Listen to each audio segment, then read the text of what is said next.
Hey guys, what's going on? I'm Ben Bateman. And I'm Andrew Guy. And we are the Action Guys. Hang with us today while we talk to you guys about why in action movies versus sports movies, winning is more important than surviving. We'll see you guys in just one quick second.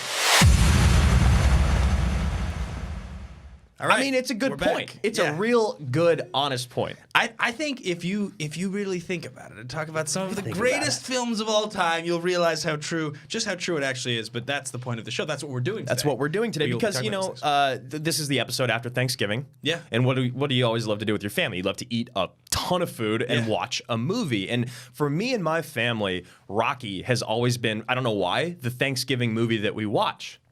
And it is a Thanksgiving movie, kind of. They have Thanksgiving in the first one. Mm-hmm. They released them now on Thanksgiving. So we're doing this episode because Creed 2 has just come out.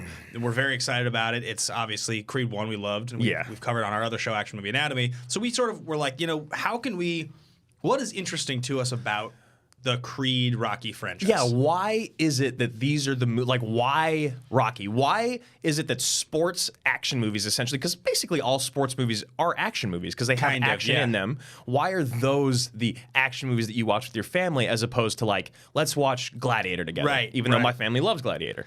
And so we have some theories about this, and what it really comes down to is that we believe in movies, winning is so much more relatable than surviving, and that's what makes these movies so compelling. So we have some points to kind of share as we go through the show, but before we do that, let's remind everybody kind of what this is, who we are, and what we're doing. You guys might know us from the Movie Trivia Schmodown, where we are on Team Action. Yeah. So looking at Dastardly Drew Guy here. Yeah, this is definitely a different persona. You might also know us from Action Movie Anatomy, a show where we break down one movie for an hour long specifically.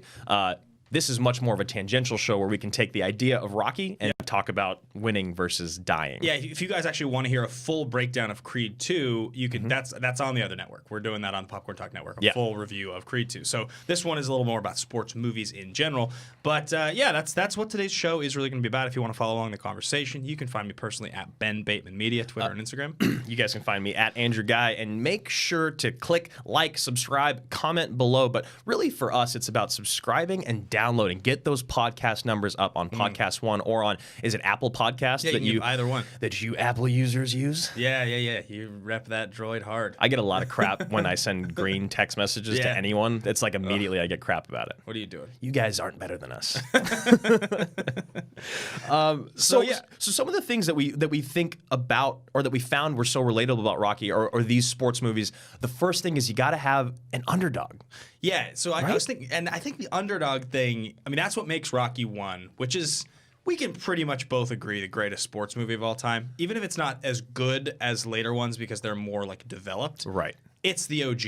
It created so much. It's the original. Your guy doesn't win. You know, at the end of the movie, he's fighting for something bigger than winning, which is kind of counterintuitive to what we're talking about today. And it wins Best Picture in '76. I mean, it's a big deal. It was a huge thing that movie won Best Picture. I was the first one, and I don't know if we've had a sports movie win Best Picture since. I don't think we have. I mean, we've hardly even had action movies win. Like, they're always action hybrids. I mean, we talked about Gladiator. That's one of my favorite movies of all time. Yeah. That won Best Picture, but that is really more of an action drama. It's carried by the performances of Joaquin and Russell. Yeah, because you can kind of like you could say like The Departed or No Country. They have action and they're dramatic, but they're not action movies in the way that like the action guys talk about action movies. We did a whole episode about Gerard Butler, for fuck's sake. I think the Rocky franchise is arguably the most awesome, and it starts out with the most underdog story ever. I mean, he's this guy, and he's from Philly, and he's like down on his luck, right? Yeah. But he gets his shot, and he's playing against the unbeatable, the perfect fighter, Apollo Creed. All I want to do is take him to the last round. Yeah. No one's ever beaten him before. No one's even knocked him down before. It's not. So that's why it is still about winning, right? Because it's not about winning the fight. That was never the goal. Well, and it's like so he loses that fight. I mean, spoiler alert if you've never seen Rocky. Watch it. And I it's been long enough. Probably we can talk about Creed 1 also. As I would of think spoilers. So. Same thing happens. Yeah. Right. It's one of the hallmarks of the classic sports movies is that's an acceptable ending. As long as you leave it all on the field and you prove what you were trying to prove. So again, the number one thing that is the most relatable for us is the underdog. The next thing that happens is that speech, right? There's always a speech. And it's either the pregame speech And that could even extend to like I'm getting hyped right now. That could even extend to like the pre-fight speech, like right, like if you like the night before. Right? I mean, that's in Rocky. That's him talking to Adrian. I can't beat him. Yep. I just want to go toe to toe. So, or it's the pregame, or our favorite is the in-game. You're losing, or you got to turn it around. Yes, speech. dude. That's my favorite one. It puts everything in perspective, and that's the one. That's when we talk about fist pump moments a lot. That's the moment where in the room it happens, and you all look around. You got that smile on your face. You get goosebumps. It's gonna happen. Tear up a little, maybe. Yeah. I don't know. It gets exciting, and those ones are always interesting. 'Cause it's like I often feel with those speeches that when I'm in the movie the first time, I don't realize how affected I'm being, like how much it's affecting me. Right. It's on the rewatch that you realize you're like, God, this is so good. This speech is so This good. is so good. So Our Independence Day. Yeah. Wait, what? yeah, that's a good speech. That's a very good speech. And then finally, the conclusion, right? Yeah. Whether it's the win or the loss, the live or the die. That's the third part of this equation. So you got the underdog, you got the speech, and then you finally, at the very end, you either have the win or the loss. And this is where we sort of our initial point, guys, of surviving versus winning. This is where it really comes into context, because in an action movie, let's just take some of our favorites of all time. In Armageddon, if they don't win, the world's gone. It just ends. In The Rock, if they don't get it, San Francisco is demolished. Everyone's gonna die. Like they're gonna kill millions and millions of people. In Braveheart, for instance, if he doesn't give that speech and they don't go to battle, then the Scottish are just overrun by the English. Yeah, you're all gonna die. And you all are gonna die. So those are about survival, and those are great. But the thing is, what's interesting about the sports ones, and the reason that we decided to compare the two, is that like it's more affecting to see somebody talk about like you have to knock out this boxing fighter in this match right now, or you're not gonna, or it's bad for you, and you get more excited, I feel like, about that almost as a movie fan than you do about like losing your country or like 10 million people or the world exploding. Right, because first of all, in those movies, 9 times out of 10 million people don't die in it. San Francisco doesn't get blown up. Well, right, because you make a good point here. Right. And the point you're making is that the stakes in a big popcorn action movie They're that the too world's high. not going to end. They're too high. Yeah. It would be a bad movie if the aliens won and the world was over at the end of Independence Day. If at the end of core, it just stayed cored. Do you know what core is? So they drill to the center of the Earth and restart the planet? I believe it's called The Core. Yeah. It's a very good movie. If you don't put a "the" in front of it, you would not get the points penalized. and you would lose. Yes. Yeah, and it's funny too, like the idea that you can lose but still win. We kind of did that in our second Schmodown match against the Nerds Watch. Yeah. If you recall, we lost in OT, but it kind of put us on the map. Yeah, People because we cared came all out of a with sudden. our moms. We had these weird characters, and we broke character at the end. It's about getting there. We left right? it all on the field. We left it all on the field. And that's a big one. You know, you can people sometimes in sports do lose by winning, and Rocky's the original example. So, yeah, I think the stakes being understandably high, but not like astronomical, is what makes those sports things such a great payoff. Absolutely. So we've pulled 8 speeches. Yes. We pulled 5 from sports movies and 3 from action movies. And the 3 from action movies are some of the most famous and some of our favorites. And let's just talk about them real quick. So you mentioned the shower room scene in The Rock. Now, are you talking you walked into the wrong goddamn room, Commander? Or are you talking the Michael Biehn speech before they go to the shower room? Because we all know the shower room is the scene. Yeah. Well, I mean, there's a few really dramatic, great scenes. God, there's so many good scenes in that movie. It's the greatest honor of my life serving with you, General. Yeah, it's a great one. That's David a Morse. great one. I also can get really into I miss you so much. Talking to the tombstone at the beginning. That's great. Barbara? Yeah. Is it Barbara? I think it is Barbara. Yeah, there's something I couldn't do while you were here. That speech is so good. Yeah. So I think, though, the speech in that movie. So I told this story on another show we did recently. Okay. We have this fantasy football league. This is particularly relevant for multiple reasons. It's called the Liquor League. We've done it for 7 years, and the winner of the league gets $6,000 essentially of top shelf booze of their choice. It's a literal kitchen table, like a 6-person kitchen table, corner to corner, with just like scotch and wine and beer. Like, we're not alcoholics. We're not. So we're not. This league early on was started when Drew and I worked at a bar together years ago. And so we convinced the ownership to let us come into the bar and draft But we had to do it at a time the bar wasn't open. So we would come in at 6 a.m. On a Sunday. On the Sunday, and I would insist that it was the last possible Sunday before the football season started. Because we needed the most information from preseason. So it was very seriously. It's always during one of our buddies' birthdays. It was usually Labor Day weekend. Yeah. Usually. And so we would come in, I'd set up at 5 a.m., and we would start the draft at 6. And I took it super seriously because I love these movie speeches that we're talking about here. I would write a speech, and I would play on the loudspeaker like big dramatic music, like the big scene in Sunshine when he's like trying to walk in the suit, and it's like so dramatic. I would play that music one year, and I would deliver these speeches. I would usually take lines from my favorite movies and inject them in there. So I take a line from Michael Bihn's The Rock speech. We have video of this one that it's so good somewhere on the internet. Yeah. But yeah, it's the make no mistake about it, gentlemen. You were in for the fight of your lives against probably the greatest commander in the history of the Vietnam War. I shit you not. I shit you not. And so that to me, because that speech always hyped me up. It's not as good of a scene, right, as the other. Right, and you do get hyped, and I love that. And then like so you hop over to Braveheart, one of the greatest hyped speeches of all time. In they may take our lives, but they'll never take our freedom. He finally convinces the Scottish to sacrifice their lives to fight the English, to stand up for themselves, and it's amazing, right? Great. You get so hyped. You're like, they're gonna go to war. They actually win that battle. Spoiler alert. Yeah. Again. Amazing. And I mean, just to wrap up, because we didn't get to talk about Chow Rooms much, right? Which is the one we like more. That's Ed Harris, and he's in the elevated position. He's yelling at the Marines, if you don't put your guns down, you're all going to die. And it's this great, just who's got the bigger dick moment. Yeah. And but again, like they're fighting for. Well, we'll get to that. They're fighting for the fate of the world. We're fighting for the fate of the world. So then I think the third action movie speech or scene we would want to talk about would be your favorite film of all time. Yeah, so there's two. It's from Gladiator. I've mentioned it a bunch. There's the very beginning speech that he gives to the cavalry, That's right? where he's on the horse. He's on the horse, and he's like, if you wake up in a field. It's like, if you wake up and there's sun on your face or in a field, you're in Elysium and you're already dead. And it's like, the worst that can happen is you're going to die. Yeah. So let's just go out there and lay it all on the field. And then, of course, the moment when he takes off the mask, right? I'm Maximus Decimus Meridius, commander. And you get that moment of the hurt father, the destroyed husband, all that stuff, and it all puts it in perspective because the whole world stops, right? But again, what's he say? He says, "Father to a murdered son, husband to a murdered wife, and I will have my vengeance in this life or the next," which is true, just like true general of the so servant to the true Emperor Marcus Aurelius. The whole thing is so good, but again. We're talking context here. Yeah. We're talking actually, I don't know what it's like to have my family murdered and then fight back from being a general to a slave to try to gain, it's cool. Totally. Now, we will get into our favorite sports speeches here in just a moment. But it's important to point out something. There's a similarity with all three of the films we just mentioned. And you may think that those speeches are about, those speeches are about survival. Right.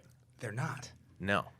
They're about winning. They're all about winning. Because the guy that gives the speech in every case dies. So he gives his life. He doesn't survive. It's about his team winning. Right, because you got Michael Biehn and Ed Harris. They both die. David Morse dies as well. Yeah. You got Braveheart. Obviously, we all know how that ends with him screaming freedom while getting disemboweled. And then Gladiator. Yeah. Now, if the general that was giving the speech and it was to win and they survived it, it would be a sports movie. Right. But that's not the point. It's not dramatic enough. No. No. They have to be fighting for their team to win. It's the same thing. And people just don't realize that that's really the case in the biggest stakes movies almost every time. So that's actually kind of why we teased you a little bit in the beginning. It's not really that winning is more important than surviving, but in all of these movies, it's not about surviving. The greatest speeches are about winning. It's about winning. That's the thing. Winning is everything in these movies. Yes, and winning is relatable, right? Because we all win and lose every single day. And also, so like, we started this out with the underdog point, and I think that's an important one to get back to because being the underdog, like being the underdog in any situation in any style of movie. Okay, I'll give you a great example. Actually, this is jumping off topic for a second, but I watched that movie Gifted. Did you see this? No, it's the Chris Evans movie. It's from right. last year. Yeah. I heard it was pretty good. The genius daughter. She's like 7, so it was really good. I watched it on an airplane last night, and at one point in the movie, this like 11-year-old bully trips a 7-year-old who's on the bus with her, and she's like super smart and she's like pretty feisty because her dad's like a tough guy, whatever. Right. And trips him, and she gets pissed, and she's like, "You just embarrassed the 7-year-old. You should be ashamed of yourself." He's like, "What are you going to do about it?" She takes a big hard book She smashes his face, breaks his nose. Oh, so the next scene, they're in the principal's office. Right. The dad is. And is Evans the dad, right? Yeah. And the teacher's like, we're considering expelling your daughter. And he's like, well, first of all, let's be honest here. You're not going to expel my daughter. But then the second thing is he's like, it's a great line. She's like, well, why would you encourage violence? And he's like, first of all, she stood up to an 11-year-old that was bullying a 7-year-old. I could not be more proud of her. Yeah. And I was like, yes. I was like, that's the dad. That's a real dad. Because the underdog, you're fighting for the underdog there, and it's so satisfying, even in like your like indie drama. Right. But it is Captain America delivering the line. But I mean, yeah. It's still just like the little kid gets tripped on the bus, and you fight for the underdog, and you just immediately are like, I want this guy to win. Yeah. Give him the medal. Yep. This family. Okay, so. Underdogs, right? The greatest underdog of all time is Rocky. That's why we started this conversation. Yep. So we have pulled 5 speeches, probably 5 of the most famous speeches from any movies, sports movies especially. And these are the ones that, pulling this list last night got me so hyped. I watched them all like 3 times. Did you jerk off to each one? I did not. That's a horrible thing to say. I would never do that. I was kidding. I wasn't kidding. So which one do you want to hop in for? You know what? I'm going to hop in with the Hoosiers one first because it's my least favorite. Okay. But it's still awesome. That's one of the all-time film legends. It's Hackman. Oh, it's one of the. It's the beginning of the slow clap. Yeah. Right. So he's in there and he goes. He talks about do not talk about the next step until you climb the one in front of you. He's talking about the tournament bracket. And he's putting everything in perspective. My favorite thing. Because, I've been doing this Clash Royale thing, this esports hosting thing, and the crowds matter. And that's why this next line I love. Forget about the crowds, the size of the school, their fancy uniforms, and remember what got you here. Focus on the fundamentals that we've practiced time and time again. Don't focus on winning or losing. Focus on playing the best to the best of your potential, and I don't care what the scoreboard says at the end of the game. In my mind, you're all winners. And then the slow clap. The beginning of the slow clap. And the reason that I love it is because he doesn't ask him to win. Yeah. Right? He asks him to focus. He asks him to focus and lay it all on the court. And in your mind, you'll be winners. And you're like, well, if they play to the best of their potential, if they put it all on the court, they're going to win. Yeah, but it's great, too, because in a sports movie, there's a chance they don't. Exactly. And that's the other thing that's so great is because even in all these movies, Gladiator, Braveheart, The Rock, there has to be kind of a happy ending. Yeah. Even though the main character dies. Right. That's the beautiful thing about sports movies is you don't know who's going to win or lose, ever. You never know. Unless it's like Miracle, for instance. Right, if it's a true story. Yeah, that's the only difference. But I do have to say that the best sports movies are rewatchable because even if you know the ending, it's still the sequencing, the way it's all set up. I mean, we're going to talk about it in a second, but Warrior is one of my favorite films ever made. Absolutely. It's my top 5, and the beats that movie hits, I like fist pump and cheer every time. Well, okay, so like 100 times. We had Gavin O'Connor on Action Movie Anatomy for Warrior. Yep. But he also directed Miracle, which we also have on this list. Yeah. Kurt Russell doing a great Chicago accent. Yeah, I love Russell as Herb Brooks. He's great. This is like a great moment in his career too because he was still this is before he went away and came back. Yeah. He went away for a decade. He's just come back in the last 4 or 5 years. I just saw that he's playing Santa Claus on some Netflix show. Good old Kurt. It's a bummer. Yeah. But he's he's way back in it now. He's he's in everything again. Yeah. But there was a little while, and this is Kurt's never gotten an Oscar nom. I'm pretty positive. This would have been the one that he could have gotten, right? But he didn't. And this is also that movie that it's not taken super duper seriously. No, it's kind of forgotten about, but the moments in it are amazing. And the speech that he gives is a really great speech. There's a couple because it's the true story, right? It's the true story of the American hockey team and having to play against the Soviets, and so Herb comes out. They're all nobodies. None of them are pros. Yeah, so I love that. He comes out. He starts it right. Great moments are born from great opportunity, and that's what we have right here. I love in the middle of it after he's talked about. He's kind of getting them all hyped, and they're like the ultimate underdogs. They are the ultimate underdogs. Yeah, probably they're the all-time real life sport underdog ever. Because again, it was back when there was no professionals at all, and Russia's team was insane. Yeah, they were crazy. Yeah, I mean that literally created the entire '80s stigma stereotype of badass Russians. In fact, it even carried into action movies. Russians have been villains in America in action movies forever, and now we're circling back around. Yeah. But there's this one great moment in the middle of the speech when he's talking to the kids, and he just stops and he's like, "Tonight, you are the greatest hockey team in the world." It's a great moment. It's so good. Because you put yourself for a second in their bodies, of 18 or whatever, 19, 20, however old they are, 17 maybe even. Yeah. And like you're like, this is gonna be the toughest night of my life. But he says it like you're the greatest hockey team in the world. And you kind of look at the lights for a second, and it's like, yeah, like we could do this. This is real. Because that's the thing about sports. Again, even in modern sports today, any given Sunday, as they say, anything can happen on any given day. The worst team can beat the best team. That's why people love March Madness so much, is because you get that 32nd seed or whatever that takes out number one. And competition is like the oldest. It's the oldest trick in the book. I mean, it's literally, that's the funniest part, right? It's like why is a sports movie so much more relatable? And it's because the stakes are relatable. Because competition is something we deal with every day. Like you're trying to win like the office trivia pool, right? And it's like a final question. You're like, I mean, we do Schmodown, so we know like about like the high stakes trivia, but like literally any level of competition between you and your friends, even 6 of you. You're like, I gotta go listen to the Herb Brooks speech. I'll be right back. Yeah, you like want to win so bad, and everyone can relate to that. And so we talk about relatability, and the next one I love because we kind of.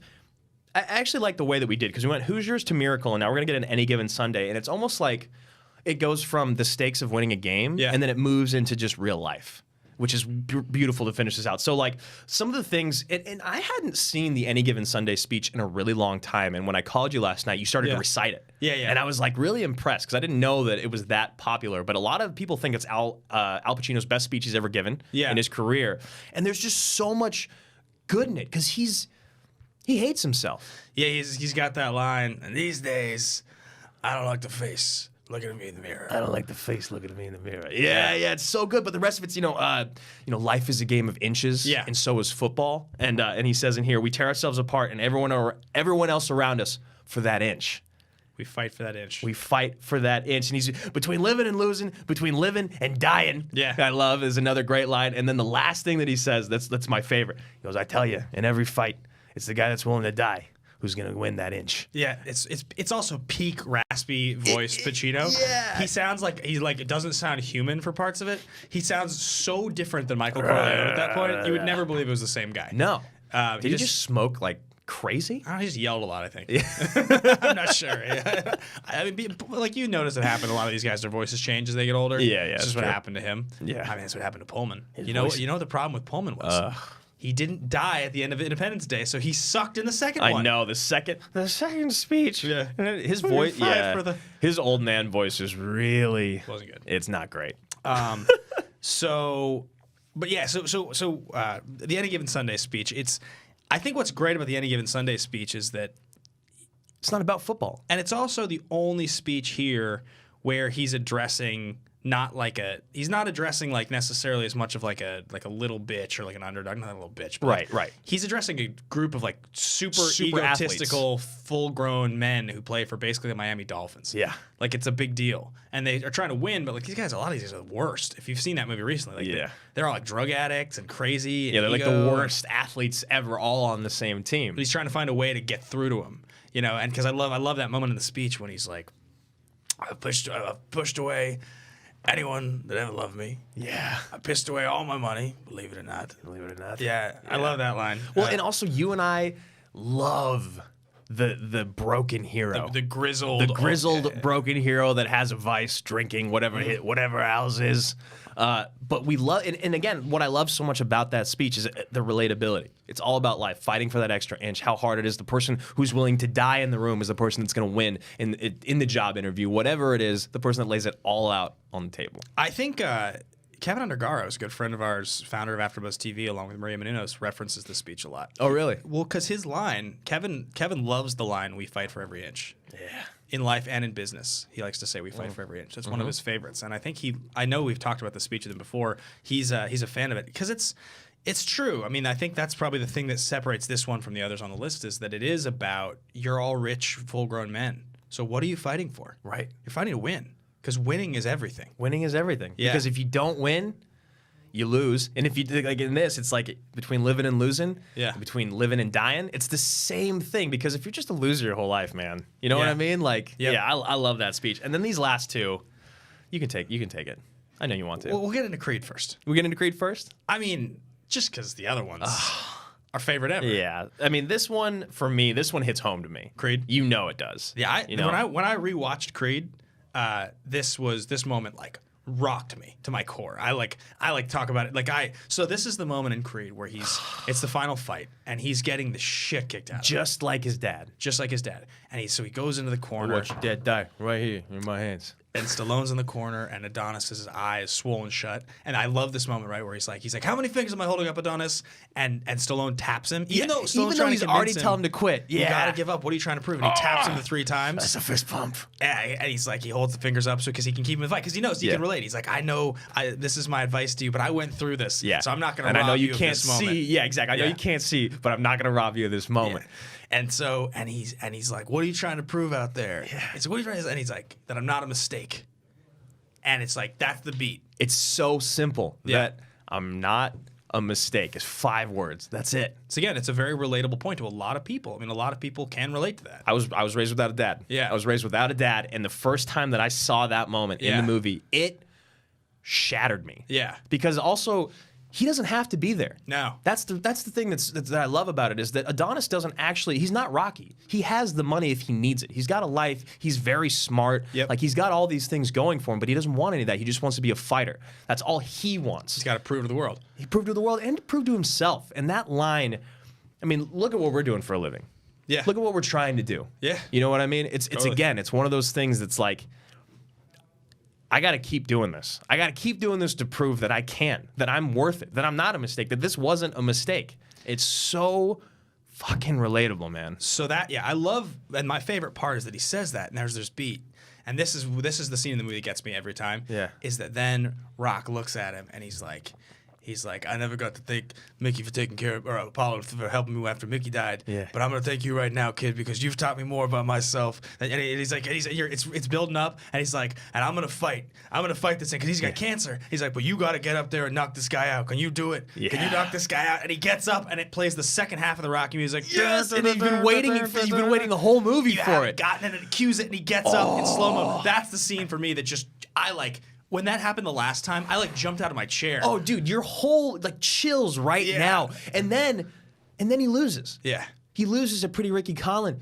But he said and that's the thing that I love. Yeah. Is I can't remember exactly what Ricky says. But he's like, you proved the time you got a heart of gold, like you deserve to be up here. Your dad would be proud of you, essentially. And he's been such a fuck the whole movie. He's been such a fuck. And that one moment, just that little bit, he's won.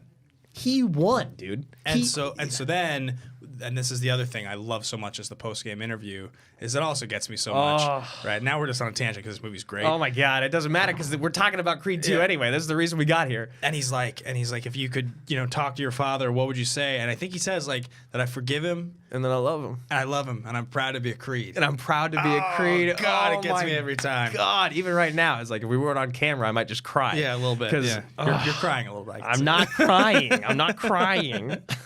That one's pretty amazing. I think, and achieving that as a young director, for Coogler to be able to pull that off, and for Michael B. to execute that, and also the look on Rock's face right when he says it. Yeah. Right before he goes in what he says, doesn't he give a little bit of like a defeated look real quick because he knows there's no going back now. Like once he says I'm not a mistake, doesn't he have a quick like? It's a surprise, and it's also like a I think it's like he's like surprised to hear it, but it's also like okay, this makes sense. Maybe I suspected it. Maybe I suspected it, but now I get it. Yeah. Now this is just this angry, hurt kid, and he's gonna have to go out there and do this no matter what I say.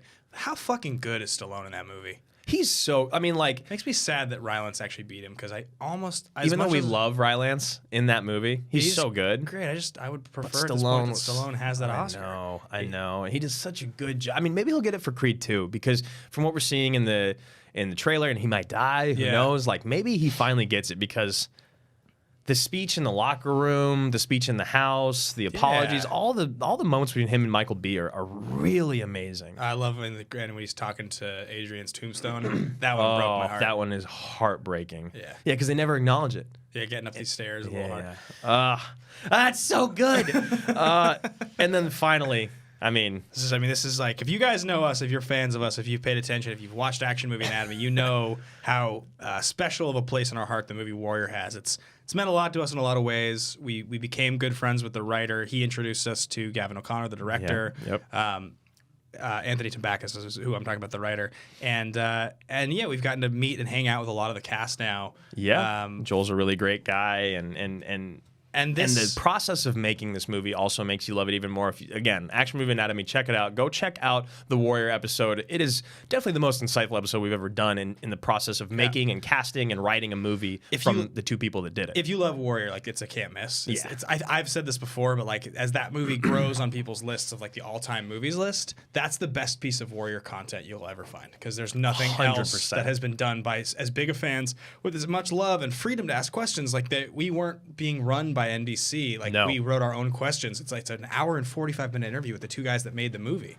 So like, we get to ask everything. I mean, every little nuance, every moment they explain to us. Even the look from Nick Nolte. They flew him back out after they had wrapped just to have the look at the end where he looks and he nods at Brendan. It's my favorite moment. It's so good. So, the speech, Frank Campana. Very untraditional very trainer. Unorthodox trainer, yeah. So Campana... Is that Beethoven? Yeah, is that Beethoven? So Campana is, in this moment, you know, we've watched, you know, Brendan. This is not the final fight. This is Koba, and he is fight. getting his shit kicked in. What nationality is Koba? Russian. Unbeatable. I love that I didn't know it was Kurt Angle for the longest time, and he's just so yoked. And tan. And just gigantic. He's like Zac Efron. He's like Zac Efron. Well, one day we'll show you Zac here in the room. But, okay, so it's in the fight, right? It's in the I seen the Koba guy, the Koba dude on TV, and he's not, you know, his wife, Jennifer Morrison, my favorite wife in movies. And she talks about it early on. And then, of course, Brendan. Yeah. Brendan, not Tommy. Brendan, the weaker of the two fighters. He has to fight. He has to fight Koba. So he's in the fight, and he's getting his ass kicked. It is not even... Like, if it wasn't talked about earlier on, Brendan taking beatings and somehow staying alive, you would be like, he would be dead in real life. Doesn't he like do the classic action movie thing where he hits him a couple times straight in the head and he just doesn't flinch? Yeah. Oh yeah, hits him straight in the head. Koba power bombs him. Yeah. He straight up power bomb WWF styles him. The like hit a character in the head, watch him not move or like even flinch is one action movie classic. It's so classic because it's literally impossible. Yeah. If anyone just hits you as hard as they can on the chin, you will react. No matter, especially if they're a professional fighter. I love it. It's wonderful. So he's getting his ass kicked, and he goes to the corner. And at this point, the reason the speech has to happen is because he's doubting himself. He's doubting himself. The music kind of comes down. He's doubting himself that he can win. Yeah. So Frank Grillo, who's now actually... Grillo, since this movie, has gotten pretty famous. He's gotten pretty damn famous. Yeah, he's in a lot of stuff now, and he's getting bigger and bigger roles. Obviously, Crossbones was a big deal. It was after this. Yeah. But... Marvel. Yeah, but he sits down, and... Why are we here? Why are we here, Brendan? Why are we here, Brendan? Why are we here? And it's just... So I've gotten to talk to Frank about this. Yeah.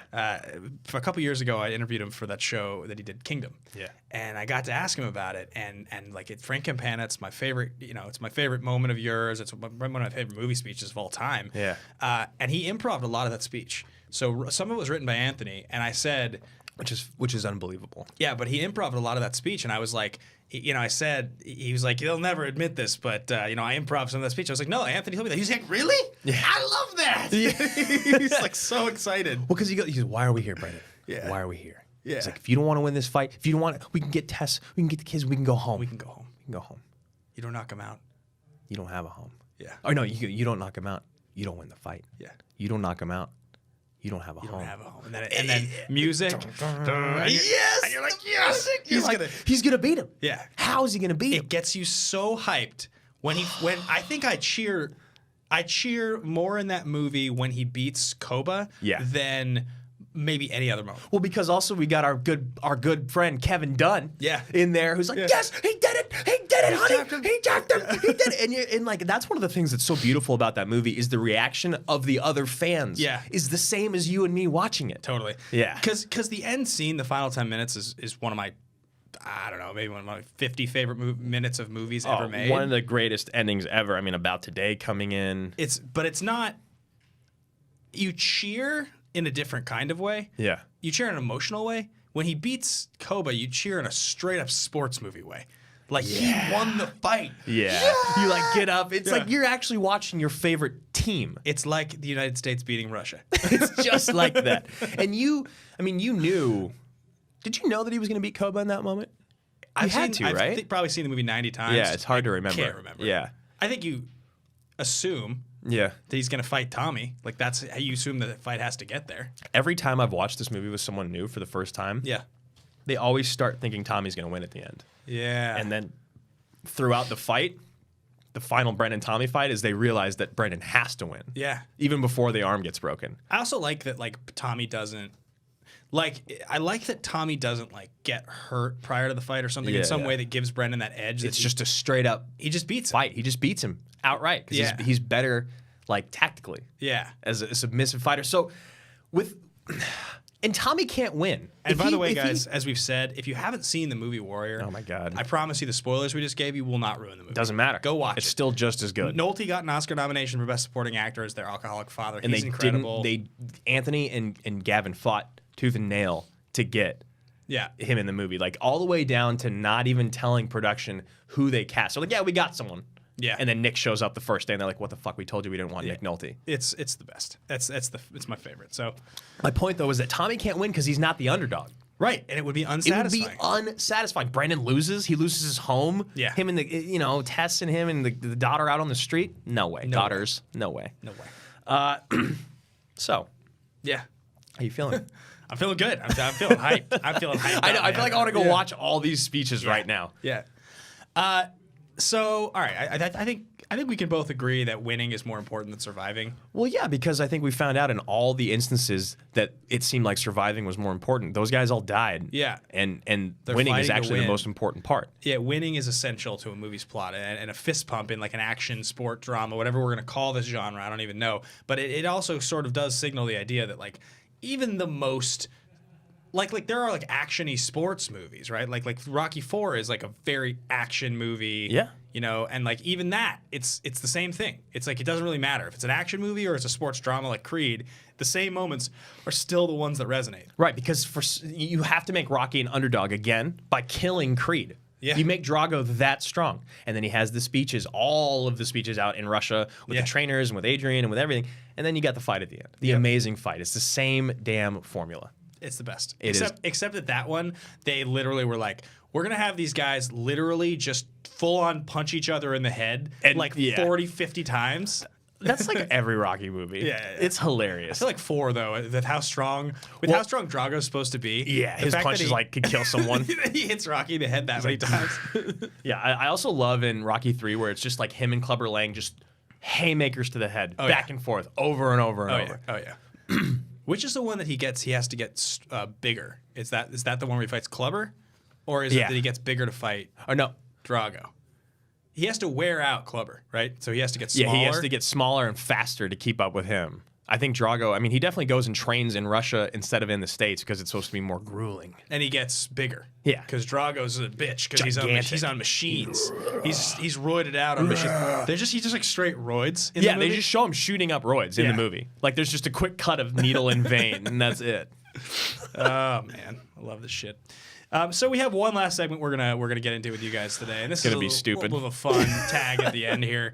Andrew and I talked about this. There's a lot of actors, actresses that we really, really love that we think deserve one of these sports movie moments. Yeah. And so we decided we would each pick a couple actors, actresses, what have you, and just sort of pitch the way it would go briefly. Yes, if we were to write our own heartwarming moment. Do you want me to go first? All right. Nick Cage. You took Nick Cage, huh? He's a revered gymnast trainer.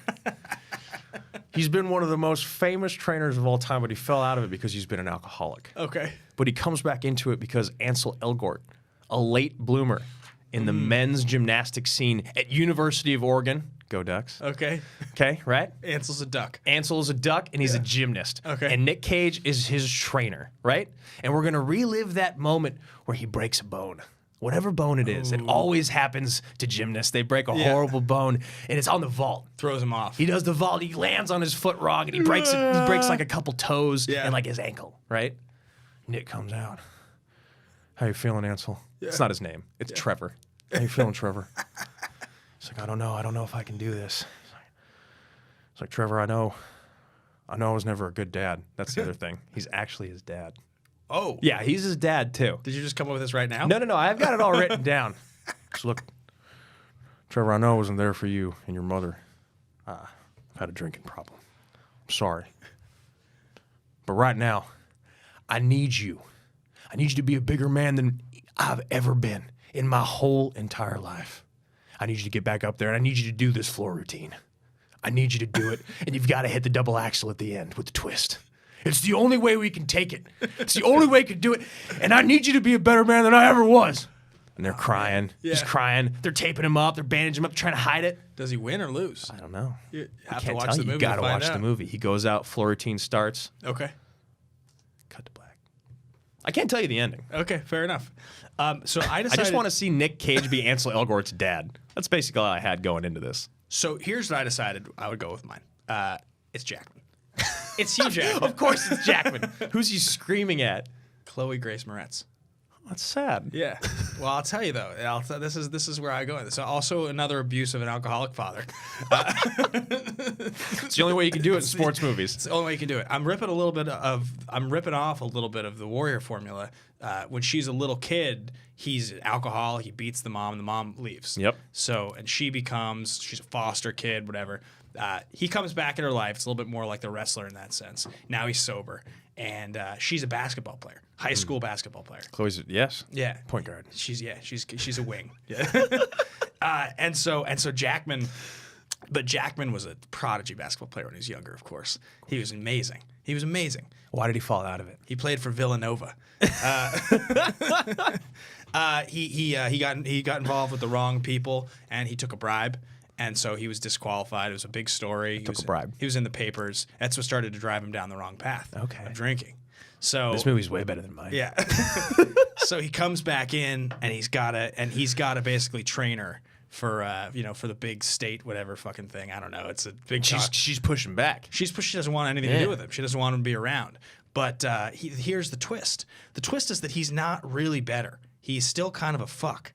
He's still kind of like making mistakes, right? Right. He's still kind of drinking, and he's trying to hide it from her. But at the end of the day, when he's giving her the big speech, they both kind of know that it's this moment.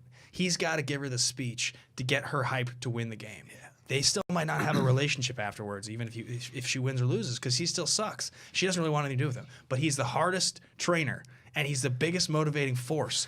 And she's going to listen to him in this moment. And if she wins, he's going to feel some amount of validation, and maybe, just maybe, he'll survive. There's going to be a lot of like, come on, you can do this. You can do this. You can do it for your mother. Yeah, exactly.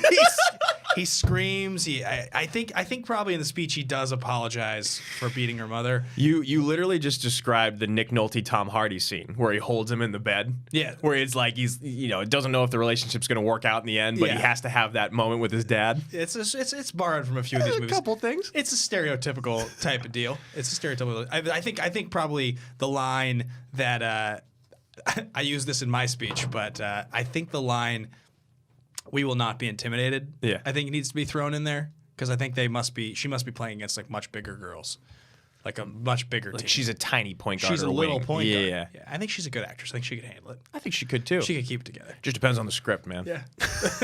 Your movie's better than mine. You like it? I do. Yeah. I do. I just wanted to see Nick Cage talk to Ansel Elgort and a gymnast. You did an impression. I just yelled. That's an impression.